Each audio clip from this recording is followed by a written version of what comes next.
Hi. I'm a nursing student here at Ohio. How are you doing? Hi, how are you? Good. So what I wanted to ask, and I think it's a very big problem in America, is we're focusing on making things like acceptable, but why are we not focusing on things like we just spent $11.77 billion in 6 days on a war we haven't even declared? What's your response to that? I oppose the war very strongly. Yeah. Because this is a war for the Jews. No one wants to admit that, but that's what it is. And, I'm glad that people are waking up to Israel and the lobby and how powerful they really are. And, it took a genocide for people to figure it out, but it's a big issue. I've been railing against this conflict pretty much since it began. Ever since, June, when we got involved in the war and bombed their nuclear facilities, right? Because Trump says at one side, we took them out. We took out the nuclear facilities. We got them. And then fucking 7 months later, we're bombing them again saying, they're nuclear facilities. It's all a lie. It's because the Israelis were going to attack anyway. So, with your, speech in here, why are you focusing on sluts and gay people and black people instead of focusing on getting the word out about Israel? That's what's got me banned everywhere. I talk about Israel quite a bit in Jewish Power. So, we could discuss many different things here. It's not just sluts, but, I keep it open somewhat. Mm-hmm. But this is the general topic, but I've talked about Jewish Power for a very long time. It's what got me in the most trouble, actually. Yeah. And then, so another thing, I've kind of followed you for a little bit. How do you expect to have a one-income household in this economy? Gas is $3.99 a gallon. How do you expect only the man to provide for that? Well, here's the thing.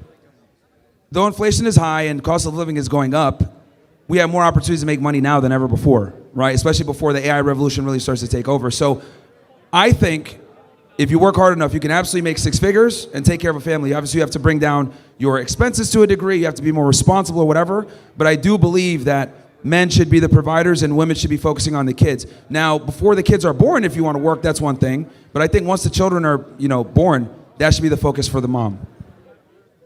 Okay. Hi. Thanks. Okay. It's fine, guys. All right. My question is, what are your thoughts on stay-at-home dads that have wives that make all the money? Stay-at-home dads that have what? That have wives that make all the money. Pathetic. And let me explain why. Women are not built to provide resources and stability for a man. They're just not built for it. What I've realized is if a girl works and is the breadwinner, it's just a matter of time until she says, get this guy the fuck up out of here, right? Because men are designed to protect and provide, not women. Women are capable of doing it, but they're not optimal at doing it. So I tell guys all the time, if your girl's making more money than you, you need to step it up. Otherwise, there's a high likelihood that relationship's gonna end. Okay, thank you. No worries. And as much as I make fun of women, I actually don't have a problem with women being hypergamous and saying, I want a guy that makes more than me. I get it. That's the natural inclination of a woman. But I need the guys to also understand that being equal to your girl or this whole concept of egalitarianism, it's a fucking lie. It's a scam. Women do not want an equal partner. They want a superior partner. So be superior and then tell her to make a sandwich. Who's up next?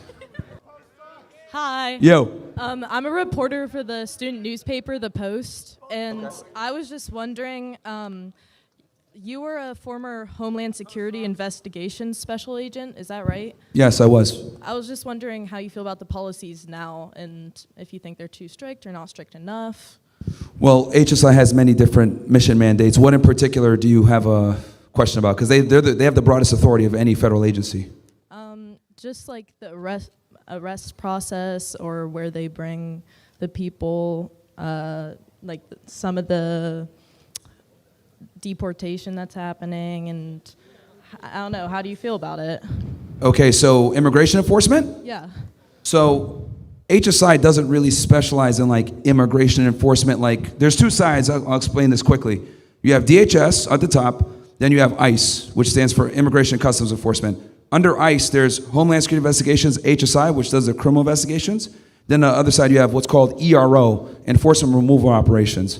So ERO is mostly responsible for the actual detention, movement, and deportation of illegal aliens. HSI has been assisting, but they focus more on felony criminal investigations. Okay. How do you feel about ICE? Okay, so you're talking about ERO and the deportation process. Mm-hmm. Well, look, A country without borders is not a country. So immigration enforcement is just something that's needed and required, and we've been not enforcing it for too long. Okay, thank you. No problem. Hi. I had a question about your Bring Back Slut Shaming Sure. campaign. So I heard you say earlier, well, not say, but you used the duct tape analogy, essentially in my eyes, saying that once a slut, always a slut. Is that correct? Well, if she's been on too many surfaces, then that'll create a problem. Okay. Not sticky anymore. So in your eyes, if someone is a slut or like sleeping around in their younger years and then later on in life in their mid-20s they want to settle down and they get a devoted boyfriend or husband or whatever, are they still a slut? Like, can they not be a loyal and true girlfriend or partner? Well, the thing is that can a girl that had a promiscuous past be a good wife in the future? Mm-hmm. There's potential there, but the likelihood is down. Okay. And I look at it like, as a man, you take on way too much risk within marriage to have a gamble. Okay. Like, I mean, would you pay full price for a vehicle that had 100,000 miles on it? Okay. It's a similar analogy to the duct tape. I understand your analogy. So I guess my question also is, if a man is doing the exact same thing, in your eyes, what's the difference? Well, men and women are not the same. A man that can have sex with 100 women is probably doing something right, versus a woman that has sex with 100 men is doing something very wrong. Why? Why? Why? Yeah. Okay, well, I'll ask you, are you picky? Sometimes, yeah. Yeah, you're selective, right? And I would argue probably most of the women here are fairly selective to a degree. They will not have sex with every guy that they come in contact with. Absolutely. Now, with the rest of us as the guys, we'll smash anything for the most part, right? So, since women are more selective, right? Your question was specifically, what was it again? Well, I'm asking the differences. Oh, yes. It's not natural for a woman to be a whore because women are selective, right? Men, we're designed to spread our seed far and wide. Women are designed to keep their seed for the best man that they can get. It's just very simple. You can only have one child a year, right? Which means since you can only have one child per year, the person that you mate with needs to be able to bring certain things to the table to ensure that he not just provides for you, but also provides for your child. And this is why women are naturally selective and look for what I call survival traits, versus men are interested in replication traits. Women want, is he tall, strong, competent? Can he take care of me and a child? Does he have enough resources? For men, we're just like, is she hot? So we completely go off different things. And for a man to have sex with 100 women, he has to have some charm. He has to have something. He's doing something right. He has status, money, charm, whatever it may be. If a woman is having sex with 100 dudes, she's a whore because women can just get laid whenever they want. So if women are more selective, why are they the sluts? Well, here's the thing. They're selective with a certain group, but okay. What's a certain group? What do you mean by that? Okay, so the top, I would say 10% of men are having sex with a majority of the women. It actually applies the same here as a college campus. If you look at a college campus, right? Frat guys, athletes, etc., they're having sex with the majority of the women, right?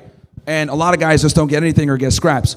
So women are still having sex, it's just with a smaller percentage of the men. But that's still a lot. Does that make sense? No, I don't think it makes sense. So they're having sex with a lot of people, or they're being selective, but they're It's still okay, having guys. sex She's a with woman. a lot of people. Don't make fun of her. Sorry, So go if ahead. they're having sex with a selective group of people, but it's still a lot of people, is what you're saying? Yeah, because 10% of a population is still an enormous amount of guys. Okay. And it's the majority of the frat guys, majority of the... I'm just using that as an athletes, example. that Like kind a of stuff. college campus, in that way, kind of almost simulates the real world with on a college campus, athletes and fraternity guys tend to have the status they get the girls. Sure. In the real world, guys that have money, that have status, maybe they're famous or whatever, they get women. So what ends up happening is the majority of the women overwhelmingly are chasing a small percentage of the men. And I would argue with social media, that's even more heightened. I would agree. Okay. I think that's all I have. Thank you. No problem. Good questions, by the way. What's up? What's up? I'm bad with microphones, my bad. All right, is this good? I'm sorry, I'm really bad with microphones. All right, cool.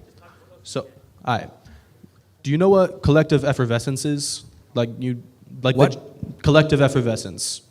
Collective. This is like a three-part question, I'm sorry. Like, collective effervescence, like that crowd feeling that you get when you're at a concert or when you, being part of a group, kind of like elevates the feeling already. Like, when you listen to a good song, you're like, yeah, I like it. But when you're in a crowd moshing with people, that feeling's like amplified. Collective effervescence, that's basically what it is. Okay. So, my next part to the question is, do you believe all people on this planet are deserving of being treated as people who should be able to go and live a good life? What? Do you think all people on the planet are deserving of being treated as people who should go and live a good life? To a degree. Okay. Do you celebrate or do you feel that collective effervescence as a human of like the happiness of those whose views different from your own? Like when they go and live a good life, even though they're not living by your worldview, can you still be happy for them? Here's the thing, they can do what they want, right? And we can have discussions on why I might disagree with them or they might disagree with me. I think that's the important thing, but people can, it's a free country, yeah, but and people can make their own choices, but we should be able to have discussions on certain topics. Nothing should be off the table of talking about. No, I agree, but do you celebrate the happiness of your neighbor who completely disagrees with your worldview but goes and lives a happy life right alongside you? It depends what the disagreement is, what topic, etc. That's a very broad question. But what's your No, that's the whole question. Just like, Oh. Are you able to admit you're wrong sometimes when other people are happy not living by your worldview? I mean, they can do what they want to do, but if I'm right, I'm right. Like, I'm not going to say, oh, yeah, that's totally right. I'd be happy. Like, it's... All right, thank you. No worries. Who's up next? Oh, shit. This isn't like about that topic. I'm just Sure. curious about something else. Okay. So I noticed you said earlier that being a mother is the priority of a woman. Yeah. So I was just curious to hear your opinion on what value infertile women bring to society. None.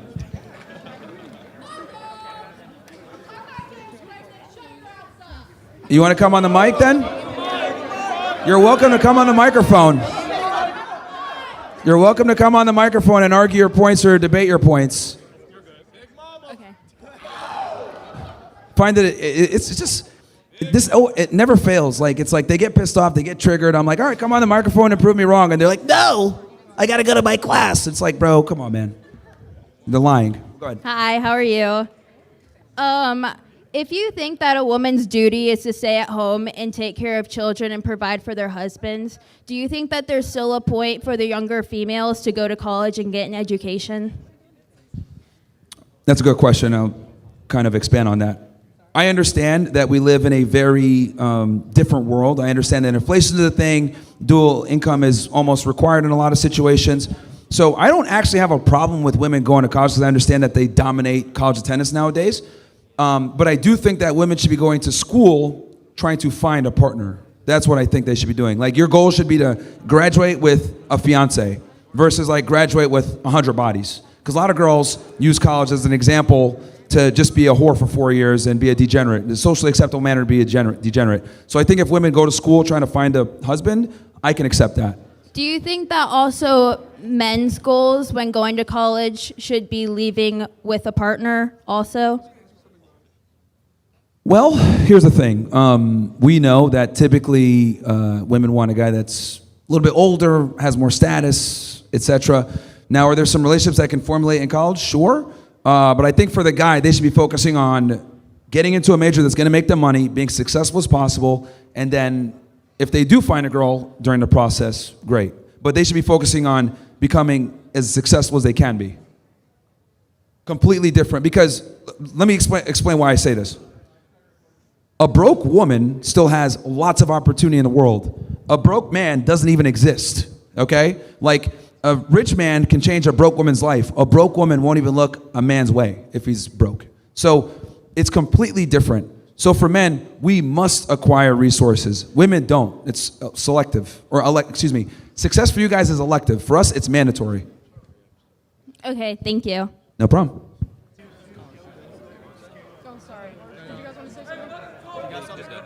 Okay. Yeah. All I was going to say is you come here to a public university and you say what you want to say, Yeah. but when people talk back, you call them pussies, and if they walk away to like go to class or whatever they're doing, like you're like, I don't know what you, actually I don't even know why you're here. to tell women to go back to the kitchen like yourself. Wait, he ate me up with that one. Wow. No, what I'm saying is like you're on a public. Sorry. Okay, you're on a public campus, and you just told him that he shouldn't be out here contesting what you're saying. No, I said he's making. What kind of comeback is that? Like, He was making retarded points, and I think a lot of people here that are listening would agree that he was making retarded points. See, here's the problem. We need to go back to telling people they're stupid. We don't do that enough, all right? We don't do that enough. Like, we have all this fucking faggotry. I got autism. I got ADHD. How about you're just fucking retarded, okay? Mouth-breathing, window-licking fucking retard. That's what it is. I'm tired of having to bite. Hold on, woman, hold on. I'm tired of having to fucking bite my tongue and not tell motherfuckers they're retarded. If you can't understand certain concepts or something offends you, like, take a little bit of self-control, be an adult, and be like, let me respond to that, versus getting all triggered or whatever. So, for example, yourself, you're angry right now, you're very triggered. You can't even formulate an argument. Like, there is no argument. All I was saying is that you're on a public campus, and when people have opinions that don't agree with yours and they try to represent them, all you have to say is they're dumb and they're stupid. No, they can't back it up. Okay, can I fucking talk? Well, they can't back up their opinions. That's my point. Bro, that was all I was going to say, but they wanted me to come up here and talk. And Yeah, because you're walking by heckling. So what do you disagree with? What's wrong with what I'm doing? Like, what is your main there's grievance? nothing wrong with what I'm saying is you're saying your points. People are here also saying their points, but they're dumb and they're stupid just because they don't agree with you? No, because they can't back up their points. Okay, then how are you even backing up yours? Like, you just call people stupid and dumb in the R slur. Okay, what is your disagreement? And then we can have a discussion on it. Go ahead. No, I'm good. See, exactly. Like, it's like, bro, this proves my point. It's like, walk by, heckle, talk shit. Fuck you, Myron. Okay, how am I wrong? I don't know what to say. Like, this is what I'm trying to say. Like, this is the problem, right? Like, people will sit there and say, I don't agree with your worldview. You're wrong, blah, blah. And I'm like, okay, I'm not even how am I talking wrong? about your worldview. I'm just saying people have a right, like you said, it's the First Amendment. People have the right to express how they feel in a public space. And that's what you're doing. And other people should also be able to do it without you heckling them. Well, if they say something stupid, we need to tell them they're stupid. Why? Because stupidity hurts society. Okay, and what degree do you have? Actually, I went to Northeastern, pretty good school, 6% Okay. acceptance rate. So, what's your point here? What's your actual grievance? Okay, yeah, I'm good. How am I wrong? See, this is exactly what I'm talking about. Progressives can never actually defend their belief system. They just get triggered. They don't say anything. You want to get back on the mic? You're free to come back on the mic and actually make a point. But you're proving me correct. You get triggered, you're mad, can't defend any of your belief systems with any type of fact. And then when I say you're fucking retarded, you get all mad. That's true. Yeah, you could talk, but if you don't make any sense, we have the freedom to say as it should be. We need to negatively, let's be very clear here, right? There's a difference between speaking and talking. Just talk. When you speak, you have an intention of saying something and you have some type of belief system and you're able to actually substantiate your argument. A lot of people here, they just want to be able to talk and say whatever they want without actually backing it up. We should be telling those people they're fucking, because not everyone deserves a voice. Let's be honest. Not everybody deserves a voice. Like, it should be based on meritocracy. So if you say stupid shit, we should say, you're stupid, don't talk again. That will make them go back home, read a book, maybe in a kitchen somewhere, and then come back with a better argument. Quick question. Do you know if you're leaving anytime soon? Like the area? Because it's kind of nice out and I want to be outside and you're kind of like really, really loud. Wait. Okay, that's fine with me. Just could you... Wait, say that again. I said, do you have a time frame of how long you're going to be here? Because I'm kind of like sitting outside, but you're like really, really loud. You want to what? I want you to leave soon because I want to be outside. Well, you're outside right now. Yeah, I know. You're really loud and it's kind of giving me a headache. Well, you can go somewhere else on campus. Okay. Thanks, buddy. Yeah, I mean, like, what the... See, this is what... Bro, we got to bring back shaming, man. Like, what the fuck? Like, can you go somewhere? You're disrupting me. It's like we got the fucking Karen in making here.